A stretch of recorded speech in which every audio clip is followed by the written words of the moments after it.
خواجہ شمسالدین سیالوی رحمۃ اللہ علیہ خطہ پنجاب میں چشتی نظامی سلسلے کے اکابر عرفاء میں سے ہیں۔ آپ کا خاندانی تعلق ہے حضرت عباس علمدار رضی اللہ تعالیٰ عنہ کی اولاد میں سے ہیں۔ اچھا، سبحان اللہ۔ 1700 ان معنوں میں ہاشمی بنے پھر علوی ہوئے، جی ہاں، علوی ہم عام طور پر کہتے ہیں۔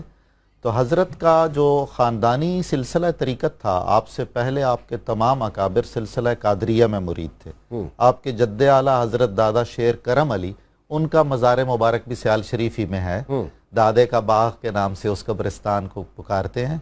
تو وہ حضرت ملتان میں مرید تھے حضرت موسیٰ پاک شہید رحمۃ اللہ علیہ۔ اچھا، کافی عرصہ مدینہ منورہ رہے، وہاں سے اشارہ نبوی صلی اللہ علیہ وسلم پر بغداد شریف حاضر ہوئے، وہاں جاروب کشی کیا کرتے تھے۔ بغداد شریف سے حکم ہوا کہ آپ ملتان میں جائیں اور وہاں مرید ہوں، تو وہ وہاں مرید بھی ہوئے اور خلیفہ بھی بنے۔ حضرت خواجہ شمس الدین کے دادا بحیرہ شریف میں ایک قادری خانقاہ ہے، حضرت میاں محمدی رحمۃ اللہ علیہ، میرا محمدی، حضرت میرا پاک بھی کہتے ہیں۔ جی میرا پاک بہت معروف درگاہ ہے، تو وہاں متوسل تھے۔ حضرت خواجہ شمس الدین سیالوی اپنے پیر مولانا محمد علی مکھڈی، اٹک میں ہے مکھڈ شریف، جی ہاں، ان کے ساتھ بہت عظیم الشان گدی ہے، بہت بڑا کتب خانہ ہے۔ تو ان کے ساتھ آپ توسہ شریف حاضر ہوئے۔ توسہ شریف اس وقت بالکل تخت سلیمانی بچھا ہوا تھا۔ حضرت خواجہ شاہ سلیمان توسوی رحمۃ اللہ علیہ مسند طریقت پر بیٹھے ہوئے تھے۔ تو اپنے استاد کے ساتھ حاضر ہونے والا یہ بچہ، جس کی عمر 17-18 برس تھی، وہ اپنے استاد سے پہلے مرید ہو گئے، حضرت خواجہ شاہ سلیمان توسوی رحمۃ اللہ علیہ۔ اور پھر آپ کے آخری عمر کے خلفاء میں سر فہرست ہے آپ کا نام۔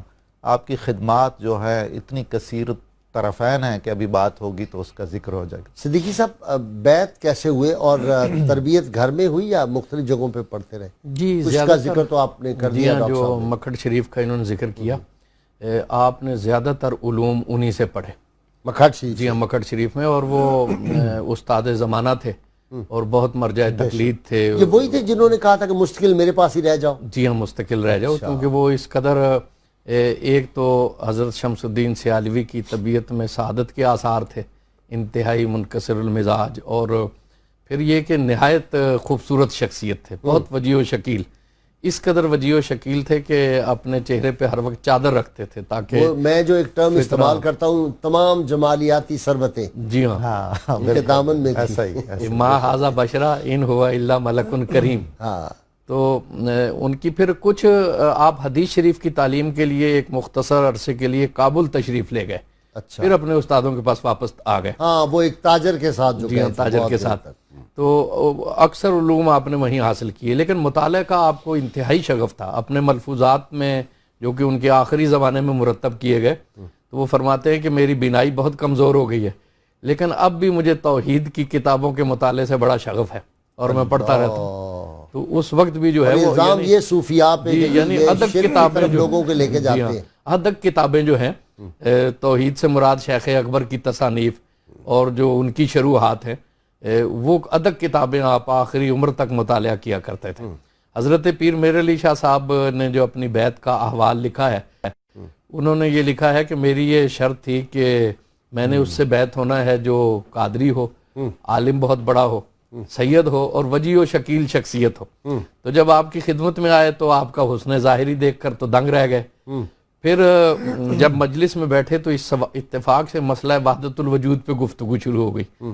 اس زمانے میں پورے بر صغیر میں شاید پیر میر علی شاہ صاحب سے بہتر کوئی شخصیت نہیں تھی جو اس معاملے پہ، اس موضوع پہ مطالعہ رکھتی۔ کو ان سے زیادہ کوئی سمجھتا نہیں تھا بر صغیر۔ جی ہاں، لیکن وہ بھی یہ سن کر حیران رہ گئے کہ حضور شمس العارفین نے وہ نکات بیان کرنے شروع کیے جو پیر میر علی شاہ صاحب کے مطالعے میں بھی نہیں تھے، ان کے مشاہدے میں تھے۔ جی تھے۔ تو پھر ان کے دل میں یہ خیال آیا کہ کاش یہ قادری سلسلے میں بیعت کرتے۔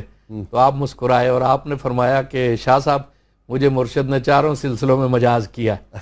تو پھر پیر صاحب کہتے ہیں کہ جو سید ہونے کی شرط ہے یہ میں نے خود موقوف کر دی کہ بعد میں کوئی شخص اتنا بڑا ہو سکتا ہے مجھے میسر نہ آئے۔ تو علم کا یہ مقام کہ پیر میر علی شاہ صاحب، جو کہ اس وقت علمی حوالوں سے پورے بر صغیر میں معروف تھے اور انہیں بڑا مرجع علماء سمجھا جاتا تھا، تو ویسی شخصیت بھی وہاں جا کر جو ہے وہ دم زدن رہ گئی. اور اچھا ڈاکٹر صاحب، آپ کے خلفاء کیا قداور، ایک سے ایک بڑھ کے. سبحان اللہ غازی صاحب. پیر حیدر علی شاہ صاحب پیر رحمۃ حیدر اللہ شاہ علیہ، صاحب جلال پور شریف. پیر میر علی شاہ رحمۃ اللہ علیہ. اچھا پیر میر علی شاہ صاحب تو کہتے ہیں جونیئر خلفاء میں جی سے تھے، آخری عمر میں. جی ہاں سینئرز میں سے. اور آپ کے جد امجد بھی جو جی تھے میرے جد معظم خواجہ الدین صاحب، خواجہ معظم الدین رحمۃ اللہ صاحب، علیہ، وہ بھی اور شروع ایک سے ایک بڑھ کے، ایک سے بڑھ کر. اور عالم بھی. جی ہاں. یعنی ان عبدالعزیز کے شاہ خلفاء میں کوئی یہ نہیں آپ کہہ سکتے کہ کوئی عام سا پڑھا لکھا تھا، جی نہیں. ایک سے ایک علوم میں علماء سارے اور سارے صاحب ذوق.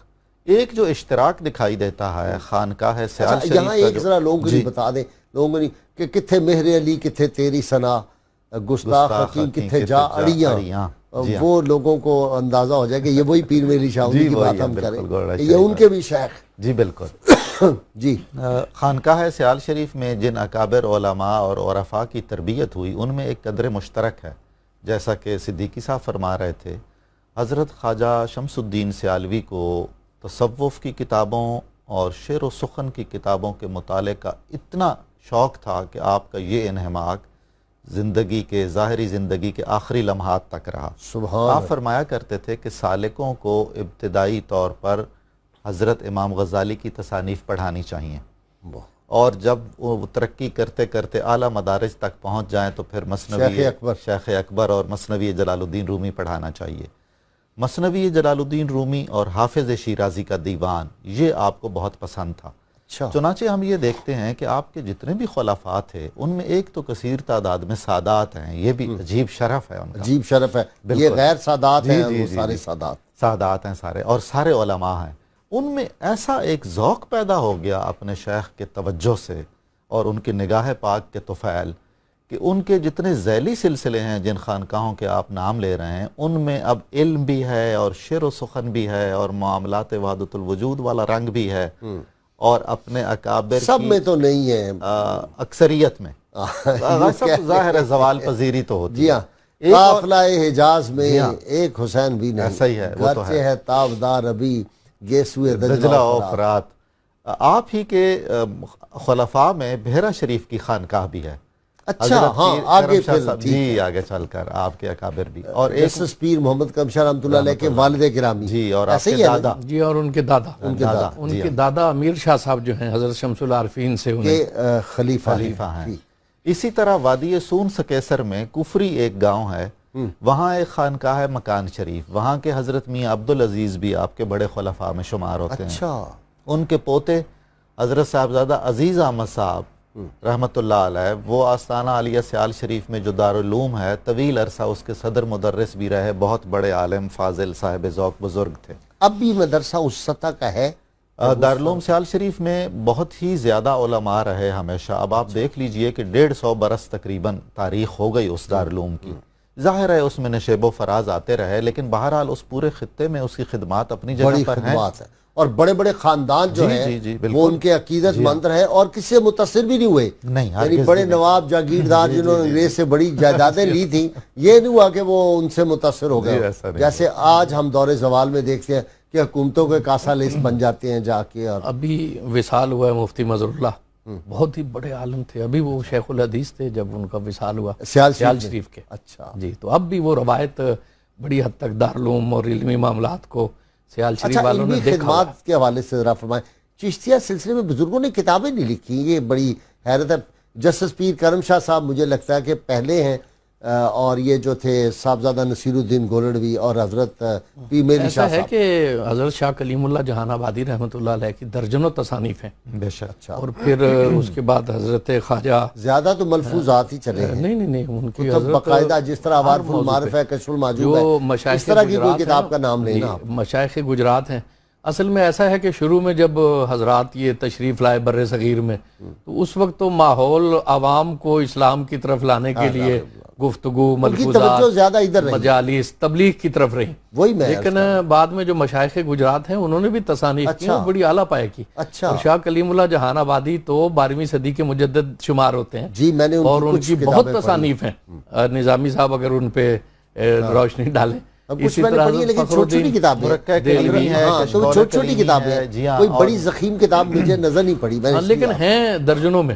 ٹھیک ہے، تو بہت انہوں نے لکھا. جی، تو اسی طرح پھر جیسے جیسے پھر روایت بڑھتی ہے، اب چونکہ تصنیف اور تالیف کا ایک ذوق ہے، رجحان ہے، تو پھر اس طرف بھی یہ آہستہ آہستہ مبذول ہوئے جی. ٹھیک. بلکہ پیر میر علی شاہ صاحب نے تو یہ کہا کہ میں تفسیر لکھنے بیٹھا تو اس کے حقائق کے جو قرآنی تھے وہ اس طرح میری طرف متوجہ ہوئے کہ مجھے محسوس ہوا کہ میرا وجود ہی نہ جل جائے. اللہ.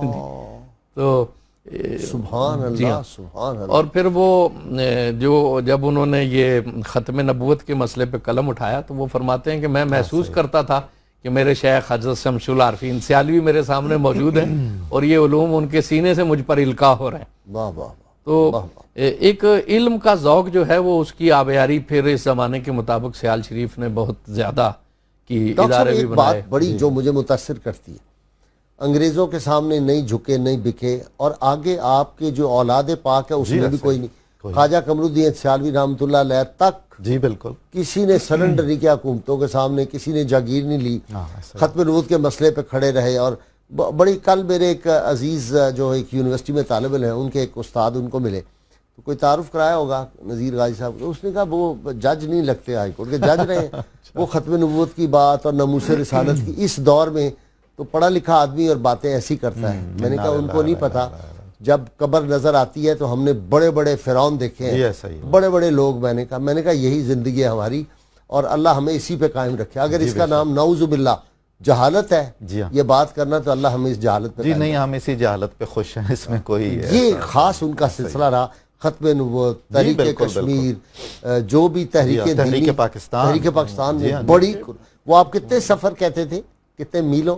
جی کتنے لاکھ میل؟ بہت زیادہ. آپ نے تحریک پاکستان میں کوئی 1,00,000 میل سے زیادہ سفر کیا ہے اور سارا اپنے اخراجات پر. اور آپ کی والدہ ماجدہ حضرت خواجہ قمر الدین رحمۃ اللہ علیہ کی والدہ ماجدہ دعا کے لیے باہر درویشوں کو کہلا بھیجتی تھیں کہ مسجد میں دعا کیجئے گا کہ میرا بیٹا قمر الدین خیر و عافیت سے واپس آئے. آپ کے حضرت خواجہ شمس الدین سیالوی کے جو خلفاء ہیں، آپ کے سجادہ نشین ہیں، وہ بھی حضور کمال ہیں. یہ بھی آپ کی عجیب کرامت ہے. 50 برس کے لگ بھگ تو آپ خود صاحب سجادہ رہے. بعد میں آپ کے صاحبزادے حضرت خواجہ محمد دین سیالوی، اس کے بعد حضرت خواجہ ضیاء الدین سیالوی، اور پھر حضرت خواجہ قمر الدین سیالوی مسند نشین رہے. علمی اعتبار سے، عملی اعتبار سے، تربیت مریدین کے حوالے سے، تربیت خلفاء کے حوالے سے، اور ایک روحانی مرکزیت کے حوالے سے قائم دائم ہے وہ خانقاہ آج تک. اور جتنا آپ فرما رہے ہیں، جتنی بھی اس عہد کی دینی اور ملی اور سماجی خدمات ہیں، ان میں اکیلا خانقاہ سیال شریف کا کنٹریبیوشن اتنا ہے کہ اس کی کوئی نظیر نہیں ملتی. پھر ذیلی خانقاہ ہیں جو اتفاق سے سارے اسی خطے میں واقع ہیں. نیٹ ورکنگ ایسی ہے کہ پورا پنجاب کہہ لیجئے کہ حضرت شمس الدین سیالوی کے فیضان نے تسخیر کیا ہے. اچھا جی، پورا ایک نظام شمسی جس طرح ہوتا ہے، ایک نظام شمسی ہے جی، ایسا ہی ہے. وہ شمس العارفین صحیح ہے، عارفوں کے شمس.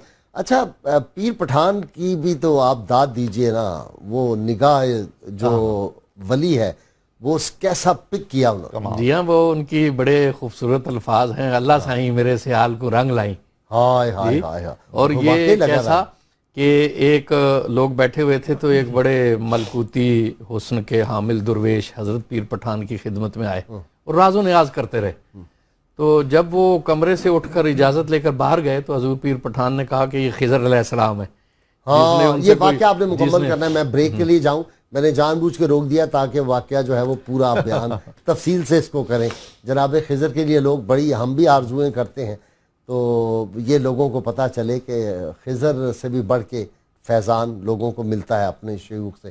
ناظرین کرام، ہمارے ساتھ رہیے. ذکر ہے اللہ والوں کا، اور اللہ والوں کا جو ذکر ہوتا ہے یہ گناہوں کی ختم ہونے کا سبب بنتا ہے. آدمی کے گناہ جھڑتے ہیں ان کا ذکر پاک سنتے سے، اور دل پہ، قلب و ذہن پہ ایک خاص معرفت اور روحانیت کی کیفیت بھی طاری ہوتی ہے. ہمارے ساتھ رہیے.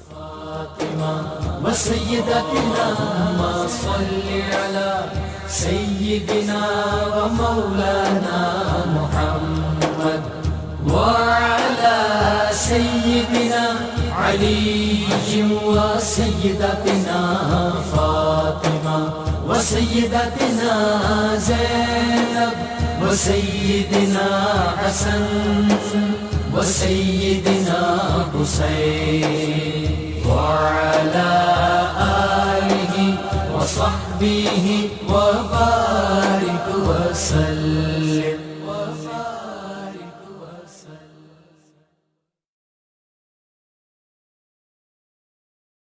اللهم صل على سيدنا ومولانا محمد وعلى سيدنا علي وسيدتنا فاطمة وسيدتنا زينب وسيدنا حسن وسيدنا حسين وعلى آله وصحبه وبارك وسلم.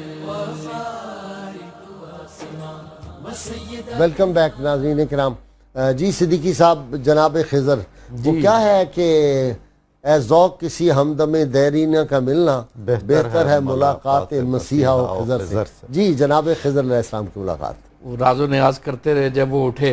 نہیں شروع سے کریں تاکہ کنٹینیو ہو جائے کہ ایک دن ایک صاحب آئے مجلس میں حضرت کی خدمت میں پیر پٹھان صاحب کے پاس تو ایک بڑے نورانی اور ملکوتی تقدس کے حامل بزرگ اور سیدھے حضور پیر پٹھان کے پاس چلے گئے. ان سے کچھ راز و نیاز بڑی دیر کرتے رہے.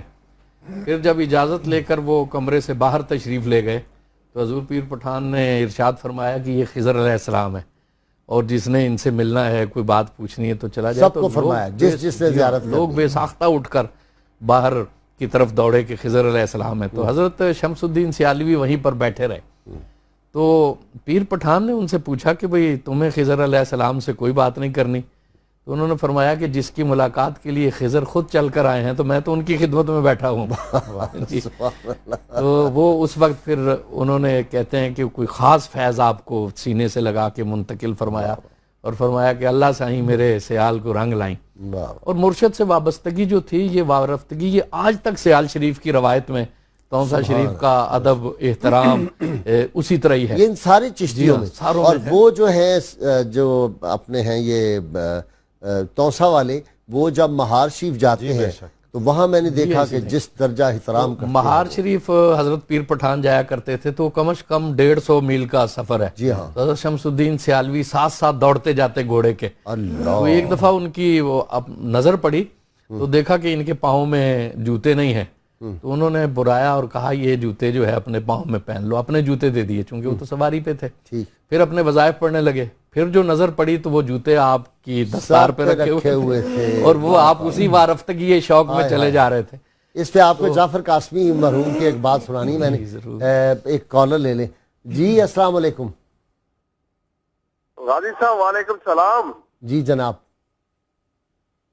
غازی صاحب جی پروگرام بہت پیارا ہے آج کا. بہت شکریہ بھائی. کوئی سوال؟ سوال یہ غازی صاحب یہ اللہ کے جو ولی ہیں ان سے محبت کرنے کا طریقہ کار کیا ہے؟ ٹھیک ہے جی. ابھی ایک تو طریقہ یہ بتا ہی رہے صدیقی صاحب. وہ جعفر قاسمی مرحوم ہمارے دوست تھے بزرگ بہت زبردست پڑھے لکھے. ان جیسی انگریزی پاکستان میں خال خال کوئی لکھ سکتا اور بول سکتا. تو وہ یا پاک پتن گئے تو اوقاف کے ایک ایسے ہی افسر ہوتے تھے. پھر آپ کو پتا ہے اوقاف میں کس طرح کے لوگ ہوتے ہیں. تو وہ جب وہاں پہنچے تو اس نے کہا یہ کیا کھڑاویں پڑی ہوئی ہیں اتنی دیر کی لکڑی کی کھڑاویں یہاں رکھی ہوئی اس کا کیا پرپز ہے؟ تو جعفر قاسمی مرحوم آگے بڑھے. انہوں نے پکڑا چوم کے ساتھ پہ رکھا. کہا ساری اس لیے رکی ہوئی ہے. بڑا وہ شرمندہ ہوا. واپس آ کے اس نے کہا اس کو نکالو نوکری سے ہماری توہین کرتا ہے. تو یہ جی ان لوگوں کی عقیدت. یہاں تو میں نے ڈاکٹر صاحب اللہ ماشاء اللہ دیکھا. ایک میں عرس پہ گیا تھا. میں اب اوائڈ کرتا ہوں داتا صاحب کے عرس پہ. تو وہاں حکومتی ایک بڑی شخصیت آئی ہوئی تھی.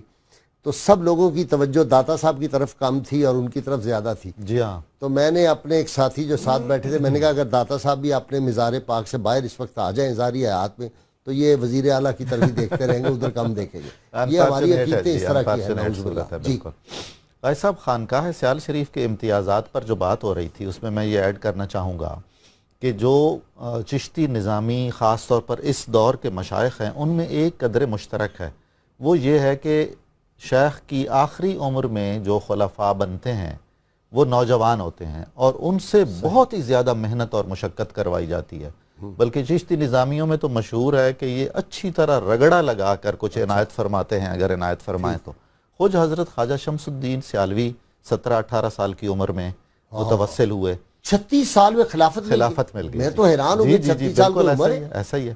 اسی طرح حضرت شاہ سلیمان توسوی بھی جب مرید ہوئے تھے مہار شریف میں تو 17-18 سال عمر تھی اور اپنے شیخ کے دور آخر کے خلفاء میں سے ہیں. سب سے جونیئر تھے عمر کے اعتبار سے اور سب نے تسلیم کیا کہ مرتبے میں ہم سے آگے نکل گئے ہیں. تو حضرت خواجہ شمس الدین سیالوی رحمۃ اللہ علیہ کا بھی یہی مرتبہ اور مقام تھا. اس دفعہ ہم سے مس ہو گیا غالباً رسول کا حضرت خواجہ مہاروی رحمۃ اللہ علیہ. حضرت خواجہ مہاروی رحمۃ اللہ علیہ کا جی ہاں مس ہو گیا. پچھلے سال تو ہم بیٹھے نے گفتگو کی تھی، اس سال سعادت مس ہو حاصل گیا. کی تھی. مجھے یاد آ یہ جو سوال کیا گیا ہے کہ ہم اولیاء کرام سے کیسے محبت کر سکتے ہیں، ہم ان کا جب ذکر کرتے ہیں تو یہ بھی اس محبت کے حاصل کرنے کی ایک کوشش ہے. اسی طرح ان کے بارے میں کتابیں پڑھنے سے بھی، ان کی درگاہوں پر عقیدت سے اور احترام سے حاضر ہونے سے بھی ہمارے دلوں میں ان کی محبت کے چراغ جل اٹھتے ہیں. ان کی زندگی جس طرح انہیں گزری، ان کے اقوال پہ عمل کرنے سے. اور غازی صاحب ہمیں براہ راست ان سے محبت ہمارا مقصود نہیں ہے، ان کے ذریعے ہم نے رسول کریم صلی اللہ علیہ وسلم غیر مشروط محبت اور لامحدود وفاداری ایک ہی ذات سے ہے. بالکل ایسا ہی ہے، چونکہ انہوں نے ہمیں رستہ بتایا ہے اور وہ رسول کریم صلی اللہ علیہ وسلم کا اسم گرامی ہم تک پہنچانے والے ہیں، ہمارے دلوں اور روحوں میں اتارنے والے ہیں، ہمارے محسنوں میں سے ہیں. نغمہ کجاؤ من کجا ساز سخن بہانہ است سوئے قطار می کشم ناقہ بی زمام را. ان کا کام یہ ہے، ان کا کام یہ ہے. بالکل پکڑ کے رسول کریم صلی اللہ علیہ وسلم سے بڑے بڑے لوگ جی اس خانقاہ میں تھے. جی مریدوں میں بالکل حضرت پیر مہر علی شاہ صاحب رحمۃ اللہ علیہ بہت عظیم الشان شاعر تھے، بے شمار زبانوں میں آپ کا کلام موجود ہے. عبداللہ صاحب آپ کی جو خانقاہ میں آپ کی اولاد میں 2 ایسے نامور شاعر ہوئے ہیں، حضرت میاں عبداللہ رحمۃ اللہ علیہ جو آپ کے پوتے تھے. اچھا. حضرت خواجہ قمر الدین سیالوی کے چچا بھی تھے اور سسر بھی تھے. اچھا. جی ہاں، عربی فارسی اور اردو کے شاعر، بہترین خطاط، خواجہ غلام فخر الدین موسیقار، اور حضرت خواجہ غلام فخر الدین سیالوی شیخ الاسلام کے چھوٹے بھائی تھے. وہ ہے ذہن میں باب جبریل کے پہلو میں ذرا دھیرے سے. جی ہاں، باب جبریل کے پہلو میں ذرا دھیرے سے فخر کہتے ہوئے جبریل کو یوں پایا گیا، اپنی پلکوں سے درے یار پہ دستک دینا. حضرت خواجہ قمر الدین سیالوی رحمۃ اللہ علیہ کا میں ایک قول آپ کو سناؤں. آپ فرماتے ہیں کہ جب مرشد حیات میں ہوتا ہے تو اس کی 9 حصے توجہ اپنی طرف ہوتی ہے. کیوں؟ عرفان کی منزلیں طے کرنی ہیں، علم ہے، خوب سے خوب تر کی جستجو کبھی ختم نہیں ہوتی. ایک حصہ مریدین کی طرف ہوتی ہے، لیکن جب دنیا سے چلا جاتا ہے تو 9 حصہ مریدین کی طرف ہوتی ہے اور 1 حصہ اپنی طرف ہوتی ہے. ڈاکٹر صاحب آپ بھی اس کا جواب دے دیں. کیوں جائیں جی قبور پہ؟ غازی صاحب ہم کیوں جائیں؟ جی قبور پر جانا ایک تو عبرت کے لیے رسول کریم صلی اللہ علیہ وسلم ہی نے فرمایا، حصول عبرت کے لیے. ہم تو حصول برکت اور حصول فیضان کے لیے بھی قبروں پر جاتے ہیں، اس لیے کہ وہ مراکز ایسے ہیں جہاں ایسے لوگ سوئے ہوئے ہیں جنہوں نے اللہ کو بہت ہی محبت سے یاد کیا اور رسول کریم صلی اللہ علیہ وسلم کے عشق میں اپنی زندگیاں ساری گزاری ہیں. ڈاکٹر صاحب وہ حدیث پاک کہ انسان کی قبر یا جہنم کے گڑھوں میں سے گڑھا ہے یا جنت کے باغوں میں سے باغ ہے. ایسا ہی ہے. اولیاء اللہ کی قبور جنت کے باغ ہیں. ہم وہاں ان خوشبوؤں جنت کے باغ میں ہم جاتے ہیں، وہ خوشبو لیتے ہیں، اس کنارے ہم کھڑے. ایسا ہی ہے. مروان جب گورنر تھا تو اس نے دیکھا کہ مسجد نبوی میں آیا تو حضور کے حجرہ مبارک میں کچھ باتیں کرنے کی آواز آ رہی ہے. تو وہ گیا تو اس نے دیکھا کہ حضرت ابو ایوب انصاری ہیں اور حضور اکرم صلی اللہ علیہ وسلم کے مرکز انور سے گفتگو کر رہے ہیں. تو اس نے کہا یہ کیا کر رہے ہو؟ تو آپ نے اسے ڈانٹ دیا. آپ نے فرمایا مروان میں کسی ڈھیری کے پاس نہیں آیا، میں اپنے رسول کی بارگاہ میں حاضر ہوں، میں اپنے معاملات ان سے عرض کر رہا ہوں. صبح جی السلام علیکم. جی وعلیکم السلام. غازی صاحب امجد محمود عرض کر رہا ہوں راولپنڈی سے. جی امجد بھائی سوال فرمائیں. یہ جو ہم جاتے ہیں مزارات پہ تو صاحب قبر کا وسیلے سے مانگنے کا بہترین طریقہ کیا ہے؟ کیونکہ ہمارے اوپر سب سے بڑا اعتراض جو ہوتا ہے نا وہ یہ ہوتا ہے. ٹھیک ہے جی. صدیقی صاحب جی وہاں حاضری دی جائے اور ان کے ایصال ثواب کے لیے جو اگر نوافل پڑھے جا سکیں نوافل پڑھے جائیں، جتنا کلام پاک ہو پڑھا جائے اور پھر ان کی روح کو ایصال ثواب کیا جائے. پھر ان کے اللہ رب العزت سے دعا مانگی جائے کہ میں تیرے ایک مقبول بندے کی خدمت میں حاضر ہوں جہاں پہ ذکر کے انوار ہیں، جہاں پہ برکات ہیں، تو اللہ تبارک و تعالی ان برکتوں کے صدقے میں میری دعا بھی قبول فرمائے. اچھا ڈاکٹر صاحب جی تمام اولیاء کرام سیدنا علی اجویری داتا گم اوپر تک چلے جائیں جہاں تک بائی بستامی سب مزارات پہ جاتے رہے، یہ ہماری حجت نہیں ہے؟ بالکل ہمارے لیے حجت ہے. حضرت سید علی حجویری نے تو کشف المحجوب میں اتنے واقعات لکھے ہیں کہ وہ کس کس طرح اور کن کن مزارات پر حاضر ہوتے رہے سفر جی اور اتنا سفر کیا. اور ان مزارات سے آپ کو روحانی طور پر کیا فوائد حاصل ہوئے وہ بھی آپ نے کشف المحجوب میں لکھے ہیں. تو میرا خیال ہے کہ ہم سے تو علم میں عمل میں ہزاروں گنا بہتر یہ لوگ کوئی تھے مقابلہ نہیں ہو سکتا. اور انہوں نے دین کو اور اس کی روح کو اچھی طرح سے سمجھ رکھا تھا. ہمیں یہ جو اعتراض لوگ کرتے ہیں یہ بھی ان کی وجہ سے کلمہ گو ہے. بالکل ایسا ہی ہے. اگر وہ یہاں نہ آتے تو یہ گھانسی رام لوگ کہاں سے جانتے اللہ کے رسول کو صلی اللہ علیہ وسلم. تو ان کی خدمات اور ان کی یہ برکات ہیں. اچھا صدیقی صاحب، ویسے آدمی اگر صحیح عقیدت سے جائے تو ایک خاص کیف محسوس ہوتا ہے اور انوار محسوس کرتا ہے. جو تو اہل نظر ہیں وہ دیکھتے ہیں، اور جو اہل نظر نہیں بھی ہمارے جیسے گناہگار وہ بھی فیل کرتے ہیں، محسوس کرتے ہیں. حضرت اسماعیل شاہ صاحب کرما والے رحمۃ اللہ علیہ داتا دربار میں حاضری کے لیے آئے تو بڑی دیر باہر ہی کھڑے رہے، اندر نہیں تشریف لے گئے. تو ان کے نیاز مندوں نے پوچھا کہ آج آپ اندر نہیں جا رہے؟ تو انہوں نے فرمایا کہ کوئی خاص قسم کی محفل ہے وہاں پہ، اور اس قدر انبیاء اور اولیاء تشریف فرمائے ہیں کہ مجھے سمجھ نہیں آ رہی کہ میں وہاں قدم کہاں رکھوں گا. اللہ. تو یہ صاحبان نظر ہیں. اب آپ یہ دیکھیے کہ اگر اللہ کی معرفت جو ہے وہ انسان کی منزلی نہ ہو، اسے پتہ ہی نہ ہو کہ ایک باطن کا فیض بھی نبی کریم صلی اللہ علیہ وسلم سے میسر آیا ہے، تو اس دنیا سے وہ شناسائی نہیں ہے، اس میں اترنا ہی نہیں چاہتا، تو آپ اسے کیسے سمجھائیں گے کہ روحانیت بھی کوئی چیز ہے اور وہاں جانے کا کوئی فائدہ بھی ہے؟ دو شخصیات کو میں نے ان گناہگار آنکھوں سے دیکھا ہے، جسٹس پیر محمد کرم شاہ رحمۃ اللہ علیہ اور شیخ القرآن علامہ عبدالرحمٰن، دونوں کو باہر وہ جو سیڑھی ہے پہلی وہاں پہ چومتے ہوئے. جی بجا بالکل. پیر صاحب کو میں نے سید ابو البرکات رحمۃ اللہ علیہ کو بالکل اسی طرح نیاز بجا لاتے ہوئے دیکھا. جی میں آج کا سوال کا وقت ہو گیا، صدیقی صاحب پوچھ لوں، جو ہمارے صحیح جواب دیں ان کو ہم کسان آئل کی جانب سے گفٹ پیش کرتے ہیں. ناظرین کرام، آج کا سوال شمس العارفین حضرت خواجہ شمس الدین سیالوی رحمہ اللہ کا وصال پاک کب ہوا تھا؟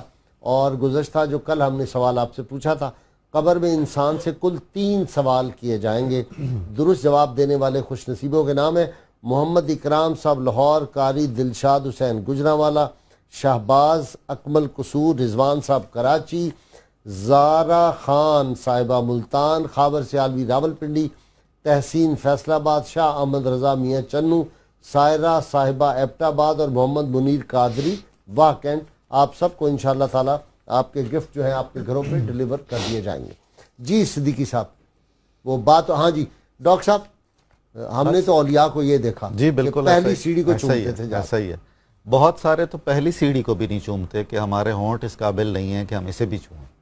اس قدر احترام کیا جاتا ہے، اور تمام سلاسل میں اس میں کوئی استثناء نہیں ہے. ہر سلسلہ طریقت کے بڑے لوگوں کا یہی طرز عمل ہے. حضرت خواجہ شمس الدین سیالوی رحمۃ اللہ علیہ اپنے پیر سے محبت میں فناف شیخ کے اس مرتبے پر فائز تھے کہ آخری عمر میں آپ کا چہرہ انور، شکل مبارک بالکل اپنے شیخ جیسی ہو گئی تھی. اچھا جی ہاں، پیر پٹھان بن گئے. جی بالکل. اور توسہ شریف میں ایک دفعہ ایک درویش دوڑتا ہوا حضرت شاہ اعلیٰ بخش توسوی کی خدمت میں حاضر ہوا کہ حضرت شاہ سلیمان حوض پہ بیٹھے وضو کر رہے ہیں. تو آپ مسکرائے، آپ نے فرمایا اس کا مطلب ہے کہ مولانا شمس الدین سیال شریف والے آ گئے ہیں توسہ شریف میں.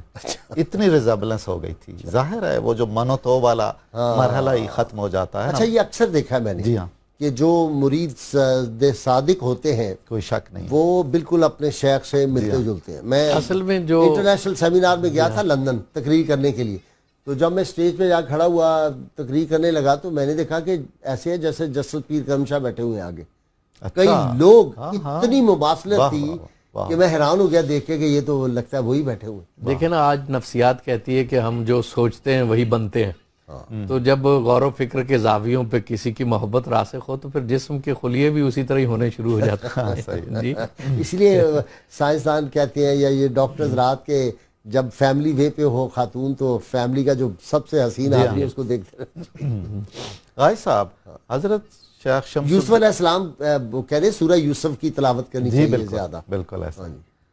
حضرت شیخ شمس الدین سیالوی رحمۃ اللہ علیہ اس اپنے علاقے کے جتنے بڑے بڑے سیاسی خاندان تھے اور جتنے عمراء اور رؤساء تھے سارے کے سارے آپ کے مرید تھے. پورے پنجاب کی جتنی بڑی درگاہیں تھیں اور سادات کے خانوادے تھے وہ سارے آپ کے مرید تھے. اور یہ دونوں حضرات، دونوں طبقے اپنی مریدی کا حق ادا کرتے تھے.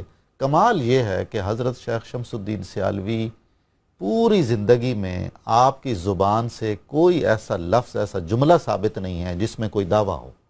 اتنی عاجزی، اتنا انکسار، یا حکمرانوں کی تعریف یا حکمرانوں کی تعریف ہو. آپ کا جو یہ سیال شریف کی خانقاہ کا جو تعلق ہے، اس پر حضرت شرک پور شریف والے شیر محمد صاحب رحمۃ اللہ علیہ کا بڑا خوبصورت شیر رحبانی رحمۃ اللہ علیہ کا، آپ نے فرمایا کہ حضرت شمس الدین سیالوی کو عجیب شرف حاصل ہے، وہ ساری زندگی انگریزوں کے اندر بھی رہے باہر بھی رہے. اندر اس لیے رہے کہ وہ علاقہ بڑا اور مرید بھی، اور باہر اس لیے رہے کہ ہر ایک سے بے نیاز تھے. انگریز کی حکومت ہو نہ ہو، وہ امراء انگریزوں سے متوسل ہو نہ ہو، کوئی فرق نہیں پڑتا تھا. تو آپ خراج تحسین پیش کرتے ہوئے یہ فرماتے تھے کہ یہ تو بالکل ایسے ہی ہے جیسے پانی کے پرندے پانی میں تیر رہے ہوتے ہیں، جب اڑ رہے ہوتے ہیں تو کوئی پانی کا چھینٹا، کوئی نمی، کوئی تری ان کے پروں پہ نہیں ہوتی. کروں مدح اہل دول رضا، سبحان پڑے اللہ، اس بلا میں میری بلا، میں گدا ہوں اپنے کریم کا، میرا دین پارا عنان ہے.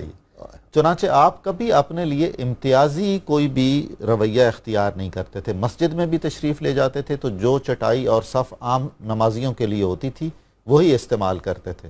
آپ کو پوری زندگی مجلس میں تکیے کی ٹیک لگا کر بیٹھے ہوئے نہیں دیکھا گیا. اندازہ فرمائیے، آپ 83-84 برس کی عمر میں آپ کا انتقال ہوا ہے، آپ کا وصال ہوا ہے 84 برس کی عمر میں. سبحان اللہ. اور سارا دن بسا اوقات نمازوں کے اوقات کے علاوہ لوگوں کو ڈیل کرنے کے لیے بیٹھے ہوتے تھے. ڈاکٹر صاحب بہت شکریہ آپ کا، بڑی مہربانی آپ کا. صدیقی صاحب بہت شکریہ.